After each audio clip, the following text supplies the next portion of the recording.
ఆంధ్రప్రదేశ్ సామాజిక ఆర్థిక ముఖచిత్రం మారబోతోంది. పేదల బతుకులు మెరుగుపడబోతున్నాయి. వారిని ఆదుకునేందుకు అటు ప్రభుత్వం ఇటు సంపన్నులు ముందుకొస్తున్నారు. ఇదంతా చంద్రబాబు చలవేనని జనం వేనోళ్ల ప్రశంసిస్తున్నారు.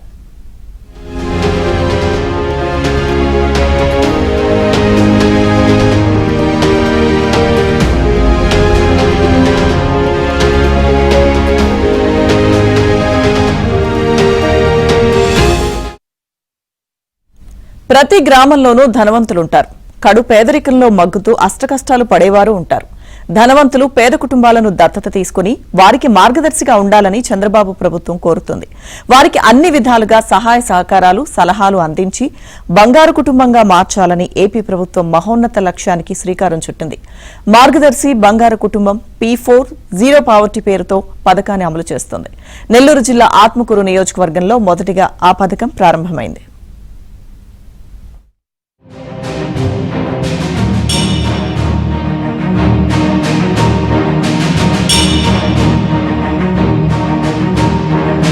సీఎం చంద్రబాబు ఇటీవల ఆత్మకూరులో పర్యటించారు. ఆ సమయంలో జ్ఞానమ్మ అనే గిరిజన మహిళ కుటుంబాన్ని మార్గదర్శి బంగారు కుటుంబం పథకానికి ఎంపిక చేశారు.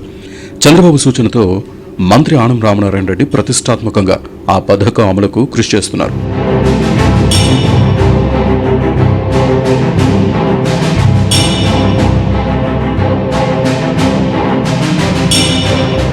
నెల్లూరు జిల్లా ఆత్మకూరు మండలం చెర్లో ఎడవల్లి గ్రామానికి చెందిన జ్ఞానమ్మ భర్త రోజువారీ కూలీ పనులకు వెళుతూ కుటుంబాన్ని పోషిస్తూ ఉంటాడు. వారికి 4 పిల్లలు, సొంత ఇల్లు, చివరికి గ్యాస్ కూడా లేదు. ఎవరూ ₹1 అప్పు ఇవ్వరు. కూలి పనులు లేకపోతే పస్తులుండాలి. ఊళ్ళో 4 ఇళ్లు తిరిగి భిక్షాటం చేస్తూ బిడ్డల కడుపు నింపుతున్నారు. జ్ఞానమ్మ కష్టాలు విన్న చంద్రబాబు ఆ కుటుంబాన్ని దత్తత తీసుకోవడానికి ఎవరైనా ముందుకు రావాలని కోరారు. జ్ఞానమ్మ కుటుంబాన్ని దత్తత తీసుకునేందుకు పారిశ్రామికవేత్త నాగేశ్వరరావు ముందుకొచ్చారు. 4 పిల్లల చదువు పూర్తి బాధ్యత తనదని హామీ ఇచ్చారు. ₹1,00,000 వారికి మేకలు కొనుగోలు చేసి ఇచ్చారు. 4 పిల్లల చదువుకి ఏర్పాట్లు చేస్తున్నారు. అవసరాలకు అనుగుణంగా మరికొంత మొత్తాన్ని అందించేందుకు నాగేశ్వరరావు సిద్ధంగా ఉన్నారు. ప్రభుత్వం తరపున ఇల్లు, భూమి, తాగునీరు, విద్యుత్, గ్యాస్, మరుగుదొడ్డి వంటి సౌకర్యాలు కల్పించనున్నారు. ఆ 4 పిల్లల్ని బాగా చదివిస్తే అందరి పిల్లల కంటే బ్రహ్మాండంగా రాణిస్తారనేది నా ప్రగాఢమైన విశ్వాసం.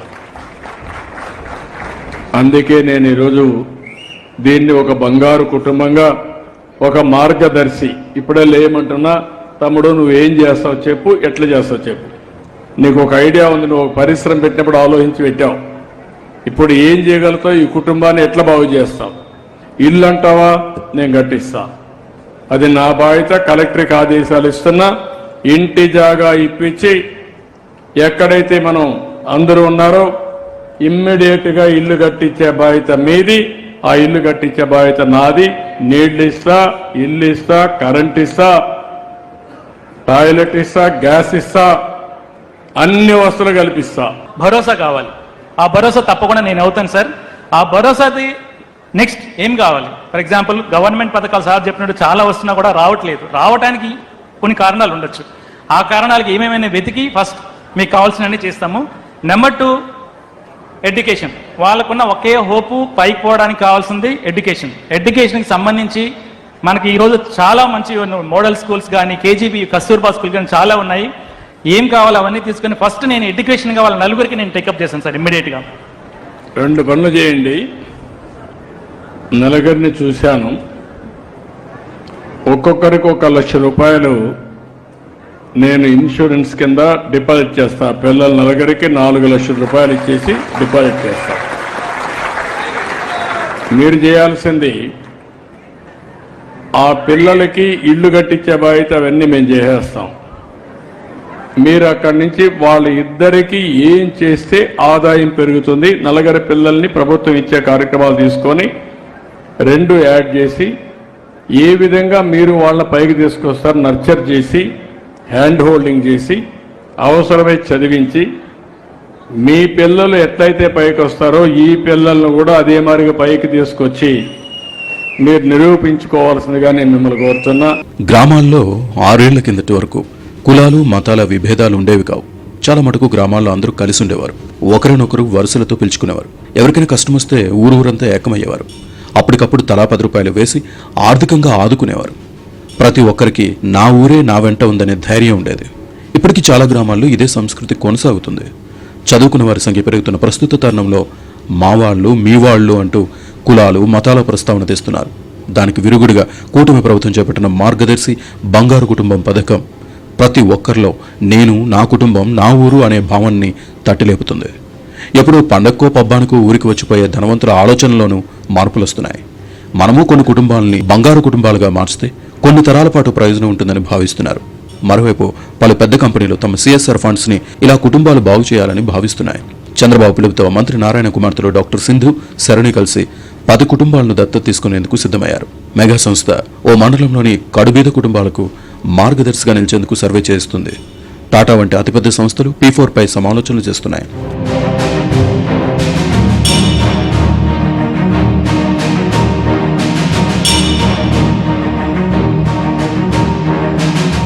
కేంద్ర రాష్ట్ర ప్రభుత్వాలు పేదల కోసం ఎన్నో పథకాలు అమలు చేస్తున్నాయి. కానీ పేదల్లో 10% మంది కనీసం బ్యాంకు ఖాతాలు, రేషన్ కార్డు, ఎన్టీఆర్ ఆరోగ్యశ్రీ కార్డులు కాదు కదా, చివరికి ఆధార్ కార్డులు లేని వారు ఉన్నారంటే ఆశ్చర్యం కలగక మానదు. ఇటీవల సర్వేపల్లి నియోజకవర్గంలో ఎమ్మెల్యే సోమిరెడ్డి చంద్రమోహన్ రెడ్డి అధికారులతో కలిసి క్యాంప్ నిర్వహించారు. ఆ క్యాంపుకి ఆధార్ కార్డులు లేని వారు వందల సంఖ్యలో వచ్చారు. అధికారికి ఒక్క ప్రాంతాన్ని కేటాయించి ఆయా ప్రాంతాల్లో పేదలందరికీ పథకాలు ఖచ్చితంగా అమలు కావాలని నియమం విధిస్తే ఈ పరిస్థితులు కొంతవరకు మారే అవకాశం ఉందన్న అభిప్రాయం వ్యక్తమవుతోంది.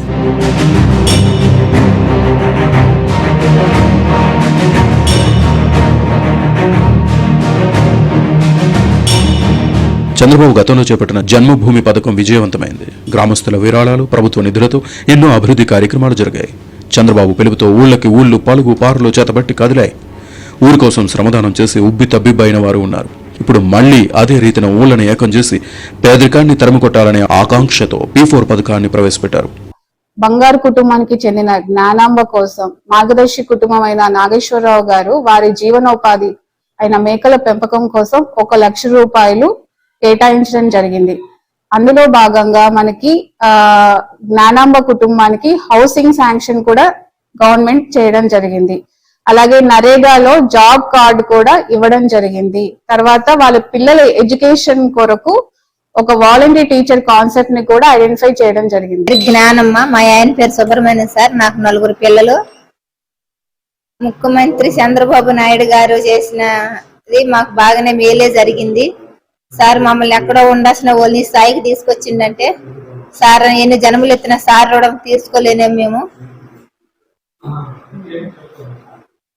సార్కి ధన్యవాదాలు చెప్పుకుంటూ పారిశ్రామికవేత్త నాగేశ్వరరావు మాదిరిగా ప్రతి గ్రామంలోనూ దాతలు ముందుకొస్తే 10 కుటుంబాలను అభివృద్ధి చేసిన వారు అవుతారు.